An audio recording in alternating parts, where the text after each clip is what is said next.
SC వర్గీకరణకు cabinet ఆమోదం పట్ల హర్షం. ఎస్సీ వర్గీకరణలో అమలులో సీఎం చంద్రబాబు పాత్ర మరోలేనిదని తెలుగుదేశం పార్టీ సంతనూతలపాడు నియోజకవర్గం నాగులపులపాడు మండలం తెలుగుదేశం పార్టీ అధ్యక్షుడు తేళ్ల మనోజ్ కుమార్ హర్షం వ్యక్తం చేశారు.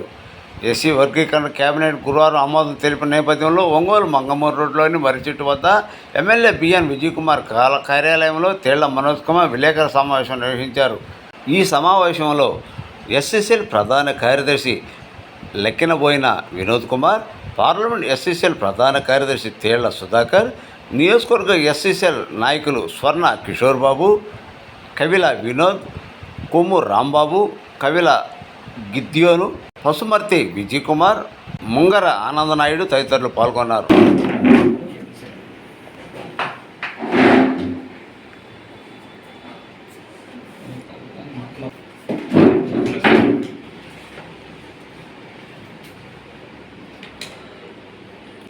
ఈ వర్గీకరణ కేబినెట్ ఆమోదించడానికి, ఎస్సీలోని అసమానతలను తొలగించడానికి మా ఎమ్మెల్యే గారు చేసిన కృషిని అభినందిస్తున్నాను. మా ఎమ్మెల్యే గారు విజయ్ కుమార్ గారికి ఎస్సీల తరఫున ప్రత్యేకమైన ధన్యవాదాలు తెలియజేస్తున్నాను. నేను సంతనూతలపాడు నియోజకవర్గం నాగులపులపాడు మండల తెలుగుదేశం పార్టీ అధ్యక్షుడు తేళ్ల మనోజ్ కుమార్ నా పేరు. ఈరోజు ముఖ్య ఉద్దేశం ఎస్సీ వర్గీకరణకు అనుకూలంగా కేబినెట్ ఆమోదం తెలిపింది. ఇది మాదిగలకి కాకుండా ఎస్సీ కులాలలో ఉన్నటువంటి అన్ని కులాల వారికి కూడా ఇది సంతోషకరమైన విషయం. ఎందుకంటే అందరం కలిసి ఉండి కలహించుకొని ఎప్పుడు ఒకరొకరు వాదులాడుకున్నా కన్నా కూడా స్నేహపూర్వకంగా మరి మనం వచ్చిన దాంట్లో సమానంగా జనాభా నిష్పత్తి ప్రకారం పంచుకోవటం, సంతోషం కలిసి ఉండటం అనేది ఇది మంచి పరిణామం. కొంతమందిని మరి గిట్టల వాళ్ళు దాన్ని ఏదో చంద్రబాబు ఒక కులానికి వ్యతిరేకంగా చేశారు అనేది చాలా తప్పు విషయం. ఒక కుటుంబంలోనే మరి అన్నదమ్ములే కలిసి ఉండలేకపోయిన రోజులు ఈ రోజుల్లో ఎవరు ఆస్తి వాళ్ళు తీసుకొని ఎవరు కుటుంబాల వారు ప్రత్యేకంగా ఉన్నటువంటి ఈ రోజుల్లో మరి ఒకటిగా కలిసి రెండు కులాల వారు కనీసం 30 లక్షల మంది ఉండే కులాల వారు కలిసి ఉండి కలహించుకున్న కన్నా కూడా ఈ యొక్క ఎవరు కులాలు తీసుకుంటాం అనేది చాలా సంతోషకరం. ఈరోజు ఎస్సీలందరూ కూడా శుభదినం అన్నమాట. కూటమి ప్రభుత్వం ఈరోజు తీసుకున్న నిర్ణయం జీవితంలో కూడా ఎస్సీలు మాదిగా ఈ ఉపకరాలను సరే మర్చిపోవాలని ఈరోజు చాలా సంతోషకరమైన దినం. అయితే దీని ముందులో కొన్ని విషయాలకు వెళ్తే అసలు ఉద్యమం ఎలా వచ్చింది?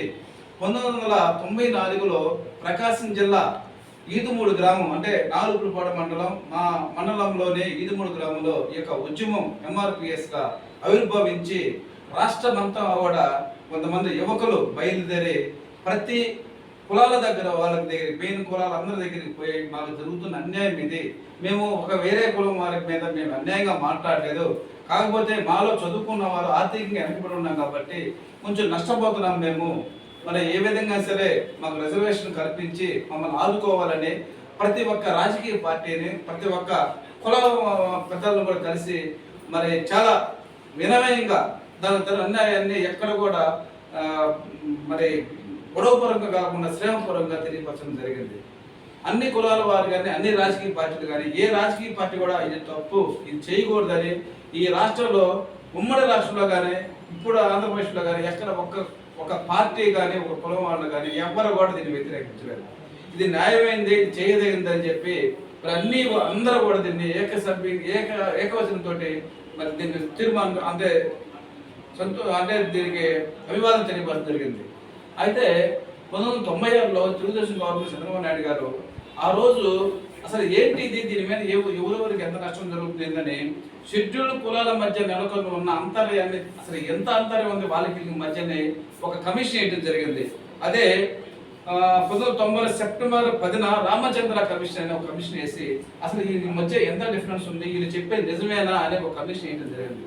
ఆ కమిషన్లో వాళ్ళు 1967లో రాజేంద్ర కమిషన్ ఇది నిజమైందే, మాదే కులానికి కొంచెం ఆర్థికంగా వాళ్ళు వెనకబడినందు వల్ల వాళ్ళు ఇబ్బంది పడతారన్నమాట, వాస్తవమే, వాళ్ళకి ఇవ్వదగిందే అని చెప్పి ఆ కమిషన్ ఇవ్వడం జరిగింది. ఆ కమిషన్ ఆధారంగా తీసుకుని చంద్రబాబు నాయుడు గారి గవర్నమెంట్ ఆ రోజు 1997లో జూన్లో ఈ ఈ ఎస్సీలకు 4 రిజర్వేషన్ ఇవ్వడం జరిగింది. 4 ABCDగా 4 కేటగిరీలు ఇచ్చి ఆ రోజు దాన్ని అమలు చేయడం జరిగింది. అయితే కొన్ని వేల మంది మాదిగలు ఆ రిజర్వేషన్లో ఉద్యోగాలు రావటం మనందరం చూసాం.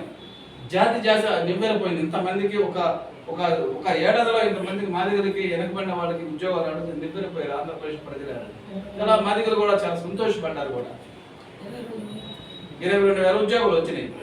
ఆ తర్వాత సోదరులు దీన్ని వ్యతిరేకిస్తూ హైకోర్టుకి వెళ్ళడం జరిగింది. హైకోర్టుకు అయిన తర్వాత హైకోర్టు ఇది కరెక్ట్గా లేదు అని చెప్పి, ఇది సెంట్రల్ గవర్నమెంట్ స్థాయిలో ఉంది, ఇక్కడ కాదని చెప్పి దాన్ని నిలుపుదల లిస్ట్ ఇవ్వడం జరిగింది. అప్పటి నుంచి కూడా మరి మాదిగ సోదరులు అలుపెరగిన యోధుల్లాగా అప్పటి నుంచి ఇప్పుడు వరకు 2024 వరకు కూడా ఎక్కడ కూడా రాజీ పడకుండా అన్ని పార్టీలను అందరినీ కలుపుకొని పోటు ఉద్యమం చేస్తున్నారు. ఉద్యమం చేస్తున్న సమయంలో తెలుగుదేశం పార్టీ కూటమి ప్రభుత్వము ఎలక్షన్లో కూడా ముందర చెప్పింది. ఏమని చెప్పింది? మేము గెలిస్తే 80% రిజర్వేషన్ అనుకూలంగా మేము ముందర మేము ఇస్తాము అని హామీ ఇవ్వడం జరిగింది. ఆ రోజు సోదరులు కూడా అందరూ కూడా ఈ హామీకి అనుకూలంగానే ఓటు వేశారు. ఆ రోజు ఎవరు వ్యతిరేకించలేదు. అందరూ మళ్ళా మాదిగా ఇద్దరు కూడా దాన్ని ఏకగ్రీవంగా తీర్మానం చేసి మరి అనుకూలంగా చేయడం జరిగింది. ఆ తర్వాత మరి ఇప్పుడు 2024లో 7 సుప్రీంకోర్టు 7 జడ్జీలతోటి ఒక కమిటీ వేసి ఆ కమిటీ ద్వారా ఇది అనుకూలంగా ఎస్సీ రిజర్వేషన్ అవసరము, ఇది చాలా అవసరం అని చెప్పి తీర్పు ఇవ్వడం జరిగింది. ఆ తీర్పు చారిత్రాత్మకమైన తీర్పు. దీన్ని ఎంతో మంది భారతదేశంలో దీన్ని అభినందించారు. ఒక రాష్ట్రంలో జరిగిన ఈ ఉద్యమం భారతదేశం మొత్తం అమలు అవ్వడం అనేది దీని ఎంత న్యాయబద్ధమైంది కూడా భారతదేశం అంతా చూడడం జరిగింది. వెంటనే మరి తెలుగుదేశం కూటమి గవర్నమెంట్ దీనికి అనుకూలంగా వెంటనే ఇప్పుడు దీన్ని రాష్ట్రంలో ఆమోదం తెలిపి ఇచ్చిన మాట నిలబెట్టుకోవడానికి చంద్రబాబు నాయుడు ముందుకు వచ్చిన్నాడు. ఇది ఏ వర్గానికో ఏ కులానికో ఇది ప్రత్యేకమైన ఎవరు బాధపడాల్సిన విషయంలో, కాకపోతే రాజకీయ నాయకులు సహజంగా దీన్ని వాళ్ళకి అనుకూలంగా మార్చుకోవడానికి చంద్రబాబు నాయుడు మాదిగకి అనుకూలము, మానకి ఇంకొక పార్టీ అనుకూలము, తెలుగుదేశం పార్టీ ఇంకొక కులానికి వ్యతిరేకమైనది తీసుకురావద్దు.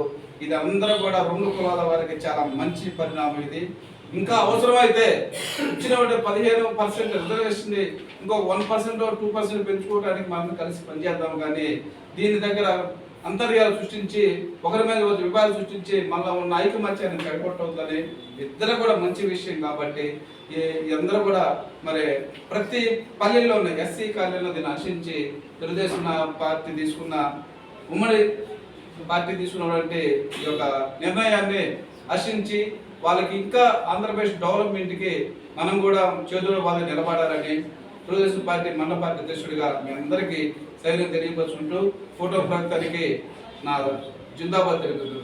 తెలుగుదేశం నాయకత్వం, తెలుగుదేశం పార్టీ చంద్రబాబు నాయకత్వం, చంద్రబాబు నాయకత్వం, BJP party, Janasena party. Media మిత్రులందరికీ నమస్కారం. నా పేరు స్వర్ణకిషోర్ బాబు. నేను సంతనూతలపాడు నియోజకవర్గ ఎస్ఎస్ఎల్ నాయకుడిని. ఈరోజు మా కూటమి ప్రభుత్వం తీసుకున్న ఈ ఎస్సీ వర్గీకరణ ముసాయిదా కమిటీ క్యాబినెట్ ఆమోదం చాలా సంతోషకరంగా ఉంది. మా నాయకుడు చంద్రబాబు నాయుడు దళితుల అభివృద్ధి కూటమి ప్రభుత్వంలోనే సాధ్యమని మరోసారి చంద్రబాబు గారు రుజువు చేశారు. అందులో ముఖ్యంగా ఈ ఎస్సీ ఉపవర్గీకరణ క్యాబినెట్కి ఆమోదం తెలపడం, మంత్రులు వీళ్ళందరూ చాలా సంతోషంగా ఉంది. ఈ ఉపవర్గీకరణకు రాజీవ్ రంజన్ మిశ్రా గారు ఇచ్చిన నివేదిక ప్రకారం 200 పాయింట్లు రోస్టర్ విధానం అమలు చేస్తామని చెప్పారు. ఈ రోస్టర్ విధానంలో ఎస్సీ ఉపకులాలు వీటిని 3 విభాగాలుగా విభజించారు. అందులో ముఖ్యంగా ఈ 200 రోస్టర్ విధానాల ప్రకారం గ్రూప్ ఏలో 12 ఉపకులాలు మరియు గ్రూప్ బిలో మాదిగ మరియు ఇతర ఉపకులాలు మొత్తం కలిపి 18 అండ్ గ్రూప్ సిలో మాల కులస్తులతో పాటు మరో 24 కులాలు, గ్రూప్ డిలో ఆదియాత్ర కులాలను చేర్చడం జరిగింది. ఈ వర్గీకరణ ప్రకారం ఎవరైతే వెనుకబడి ఉన్నారో ఎస్సీల్లో వారందరికీ సమన్యాయం జరుగుతుందని, అది కూటమి ప్రభుత్వం ద్వారానే సాధ్యమవునని సంతోషిస్తూ ముందుగా మీడియా మిత్రులందరికీ నమస్కారాలు తెలియజేస్తున్నాను. ఈరోజు కూటమి ప్రభుత్వం, నా పేరు లెక్కమ్మ వినోద్ కుమార్, నాగులపాడు మండల ఎస్ఎస్ఎల్ ప్రధాన కార్యదర్శి. ముందుగా నాయకుడు చంద్రబాబు నాయుడు గారు చెప్పిన విధంగా మాదిగలకు నేను పెద్ద మాదిగను అవుతానన్నాడు. ఆయన చెప్పిన విధంగా వారు ఈరోజు ఎస్సీ వర్గీకరణ ఆర్డినెన్స్ జారీ చేయడం జరిగింది. కావున ఎస్సీ వర్గీకరణ ఆర్డినెన్స్ జారీ చేసిన ప్రభుత్వం నిన్న గవర్నర్ ఆమోదం పొందిన ఈ బిల్లు నేడు న్యాయశాఖ ఆర్డినెన్స్ నెంబర్ 2 ఆఫ్ 2025 జారీ చేసింది. కావున ఇన్ని ప్రభుత్వాలు వచ్చినా కూడా చేయలేనిది ఓన్లీ కూటమి ప్రభుత్వం వల్లనే జరుగుతుందని మరోసారి మా నాయకుడు చంద్రబాబు నాయుడు గారు నిరూపించారు. కావున 2026 జనగణన తర్వాత వర్గీకరణను జిల్లాల వారీగా అమలు చేయడం జరుగుతుంది. కావున రాష్ట్రంలో ఉన్న ప్రతి ఒక్క మాదిగలు చంద్రబాబు నాయుడు గారికి మరియు కూటమి ప్రభుత్వం రుణపడి ఉన్నారు. ఈరోజు ఇలా ఇచ్చిన ఆర్డినెన్స్ ద్వారా ప్రతి ఒక్క మాదిగ సంతోషం వ్యక్తం చేస్తూ మరియు కూటమి ప్రభుత్వానికి కూడా ధన్యవాదాలు తెలియజేస్తూ సెలవు తీసుకుంటాం. తెలుగుదేశం పార్టీ వర్ధిల్లాలి నారా చంద్రబాబు నాయుడు గారి నాయకత్వం, వర్ధిల్లాలి నారా చంద్రబాబు నాయుడు గారి నాయకత్వం, వర్ధిల్లాలి శ్రీ బిఎన్ విజయ్ కుమార్ గారి నాయకత్వం, వర్ధిల్లాలి శ్రీ బిఎన్ విజయ్ కుమార్ గారి నాయకత్వం, కూటమి ప్రభుత్వం నాయకత్వం, కూటమి ప్రభుత్వం నాయకత్వం, కూటమి ప్రభుత్వం నాయకత్వం.